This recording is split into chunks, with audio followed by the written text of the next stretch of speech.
খোৱা মেলা শেষ কৰি অলপ আৰাম কৰিব লাগিব। এওঁলোক আহক, একেলগে খোৱা বোৱাটো আৰম্ভ কৰিম। কিনিনো গ'ল জানো ইমান দেৰিলৈকে অহা নাইকিয়া। দি মেলি আজৰি হ'লে মই সোনকালে আজৰি হ'ব পাৰোঁ।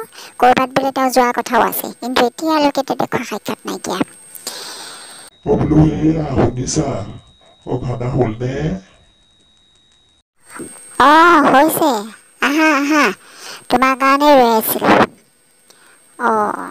হয় নেকি? মোৰ কাৰণে ৰৈ আছিলা নি?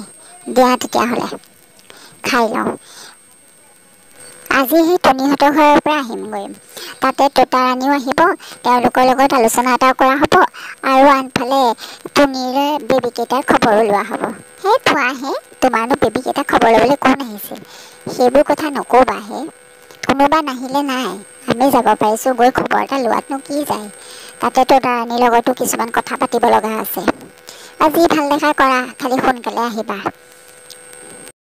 তাৰপাছত কৌৱা গৈ টুনিহঁতৰ ঘৰ পালেগৈ, আৰু তাতে টুনিক বেবীকেইটাৰ খবৰ লৈ তোতাৰাণীৰ লগত কথা পাতিলে। কথা পাতি দুয়োয়ে সিদ্ধান্ত ল'লে কেনেধৰণে সিহঁতি আহিবলগীয়া দিনবোৰ সুকলমে পাৰ কৰিব পাৰে।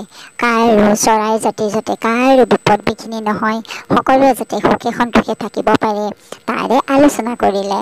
তাৰপাছত কৌৱা বেটা ঘৰলৈ আহিলে, আৰু তোতাৰাণী ঘৰলৈ গ'ল। টুনিহঁতৰ মনত খুব ফূৰ্তি লাগিলে সিহঁতি আহি খবৰ লোৱাৰ বাবে। সঁচাকৈ কোনোবা কেতিয়াবা বিপদত পৰিলে নিশ্চয় খবৰ ল'লে বিপদত পৰাজনৰ মনত বহুত শান্তি পায়। গতিকে আগলৈ তেনেকৈ খবৰ লৈ কাৰোবাক যদি বিপদত পৰে তেনেহ'লে খবৰ লোৱা বা পাৰিলে কাৰোবাক সহায় কৰাটো নিশ্চয় কৰিব লাগে। এই কাহিনীটোৰ পৰা বাৰু তোমালোকে কি শিকিলা? কাহিনীটো খুবেই সৰু, কিন্তু হ'লেও ইয়াত এটা বৰ ধুনীয়া কথা লুকাই আছে। তোমালোকে যদি বুজি পালা মোক জনাবাচোন কমেণ্ট যোগে। যদি মোৰ সাধুটো শুনি তোমালোকে ভাল পালা তেনেহ'লে মোৰ চেনেলটো ছাবস্ক্ৰাইব কৰি দিবা, আৰু ভিডিঅ'টো চাই লাইক এটা কৰি দিবা, আৰু পাৰিলে কমেণ্ট যোগে জনাবা কেনেকুৱা লাগিছে।